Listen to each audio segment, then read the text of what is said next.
तुमने मेरे मुल्क का सारा ताना बाना तोड़ दिया, प्यार मोहब्बत वाला तुमने हर अफसाना तोड़ दिया।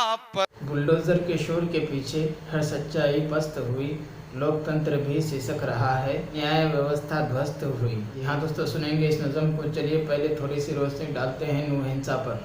जिन्हें लग रहा है बुलडोजर से न्याय मिलना सही है, वो बहुत बड़ी गलतफहमी में है। नूह में ऐसे कई हिंदू भाइयों के दुकानों को भी मिसमार कर दिया गया, जिन्हें लगता था बुलडोजर न्याय बहुत सही है। अब चमन लाल का कहना है 10 लोगों का परिवार इसी दुकान से चल रहा था और दुख की बात यह है कि ब्याज पर कर्ज लेकर ये दुकान खरीदा था, लेकिन प्रशासन ने दुकान अवैध बताकर तोड़ दी। वीडियो के आखिर में बात करेंगे दोस्तों इस खबर को लेकर। चलिए पहले सुनते हैं इमरान प्रतापगढ़ी की नज़म। तो आपसे गुजारिश है वीडियो को लाइक कीजिएगा और हमारे इस चैनल देहात की आवाज़ को जरूर सब्सक्राइब कीजिए।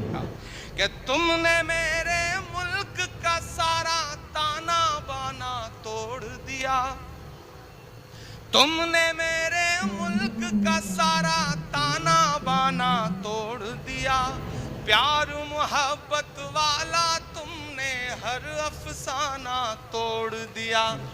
तुमने मेरे मुल्क का सारा ताना बाना तोड़ दिया, प्यार मोहब्बत वाला तुमने हर अफसाना तोड़ दिया। पर तुमसे नहीं टूटेगा मेरा भारत, कैसे तोड़ोगे? छत तोड़ोगे लेकिन मेरी हिम्मत कैसे तोड़ोगे? मेरे हिंदुस्तान से मेरी निस्बत कैसे तोड़ोगे? निस्बत कैसे तोड़ोगे?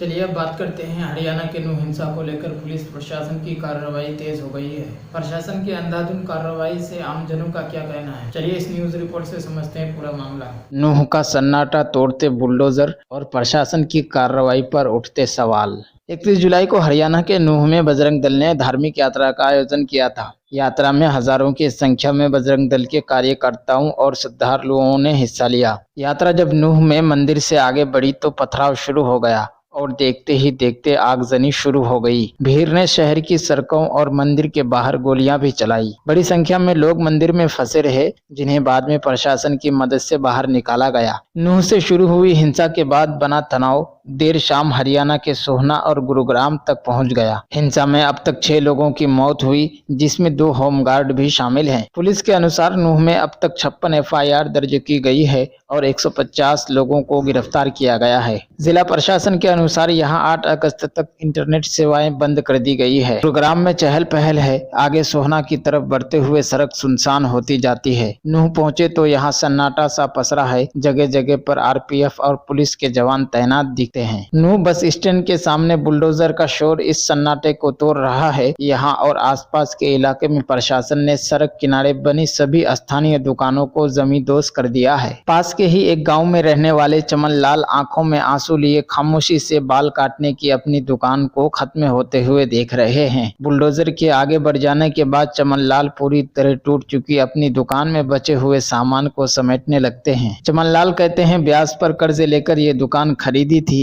10 लोगों का परिवार इसी से चल रहा था, हम सड़क पर आ गए हैं। इस दंगा में हमारी क्या भूमिका थी जो हमें ये सजा दी गई? नूह के अधिकारियों का कहना है कि सिर्फ अवैध निर्माण को तोड़ा जा रहा है। नूह के जिला अधिकारी धीरेन्द्र खरकटा कहते हैं पुलिस की रिपोर्ट के बाद ये कार्रवाई हो रही है, सिर्फ उन्हीं निर्माणों को तोड़ा जा रहा है जो अवैध है। धीरेन्द्र कहते हैं कि ये अभियान अभी जारी रहेगा। वहीं नूह के डिस्ट्रिक्ट प्लानिंग अधिकारी विनेश सिंह कहते हैं उन लोगों को चिन्हित किया गया है जहां से पत्थरबाजी हुई थी। जिन निर्माणों की संलिप्तता सामने आई है उन्हें तोड़ा जा रहा है। विनेश सिंह के मुताबिक शनिवार को यहां 45 पक्की दुकानें, कई स्थानीय दुकानें और कुछ पक्के मकानों को तोड़ा गया है। नूह बस अड्डे के सामने ही पानी और कोल्ड ड्रिंक बेचने वाले यूसुफ अली कहते हैं कि आगे हम क्या करेंगे। नूह में मेडिकल कॉलेज मोड़ के पास बुलडोजर ने एक 3 मंजिला मकान और स्कूल को तोड़ दिया। विनेश सिंह कहते हैं इस इमारत से पत्थरबाजी हुई थी, ऐसी सभी इमारतों को चिन्हित कर लिया गया है। भारी पुलिस बल की मौजूदगी में इस इमारत को तोड़ दिया। इसमें एक खाने का होटल भी चल रहा था। इस इमारत के मालिक अभी बदहवासी की हालत में है। उनके छोटे भाई सरफराज BBC से कहते हैं प्रशासन प्रशासन की तरफ से हमें कोई नोटिस नहीं मिला है। 2016 में एक बार नोटिस मिला था, जिसके बाद हमने जिला अधिकारी से मुलाकात करने के बाद जुर्माना भर दिया था। तब से हमें कोई दिक्कत नहीं हुई थी। सरफराज कहते हैं, हमने ये इमारत किराए पर दी हुई है। यहाँ होटल चलाने वाले जावेद ने हमें बताया है कि वो पत्थरबाजों को इमारत पर चढ़ने से रोक रहा था। भीड़ की कोई शक्ल नहीं होती। वो कहते हैं, अगर हमारे परिवार से कोई हिंसा में शामिल होता तो हमें लगता कि प्रशासन ने सही किया है, लेकिन हमारा हिंसा से कोई मतलब नहीं था। फिर भी एक तरफा कार्रवाई करते हुए हमारी इमारत को तोड़ दिया गया है। लेकिन क्या प्रशासन की इस कार्रवाई के खिलाफ वो अदालत का दरवाजा खटखटाएंगे? इस सवाल पर थोड़ा हिचकते हुए सरफराज कहते हैं, पुलिस प्रशासन, अदालत, राजनेता सभी सिर्फ एक तरफा कार्रवाई कर रहे हैं। अगर हमें आगे कोई उम्मीद होती तो हम अदालत जाने का सोच सकते थे, लेकिन इन हालात में कहां जाएंगे और कौन हमारी बात सुनेगा। नल्हर मेडिकल कॉलेज के बाहर मौजूद मार्केट को अब जमींदोज कर दिया गया है। यहाँ करीब 45 दुकानें थी। शनिवार सुबह ही इन सभी को तोड़ दिया गया। अब यहाँ बचे हुए मलबे से लोग अपना सामान तलाश कर रहे हैं। 20 वर्षीय मुसेब यहाँ एक हाइपर मार्केट चलाते थे। उन्हें दुकान टूटने की खबर मीडिया रिपोर्ट से मिली। जब तक वो यहाँ पहुँचते उनकी दुकान पूरी तरह जमींदोज हो चुकी थी। मुसेब कहते हैं, मेरे पिता ने अपनी जमा पूंजी लगाकर ये दुकान मुझे खोलकर दी थी। महीने में 20-30 हजार रुपया कमा ही लेता था।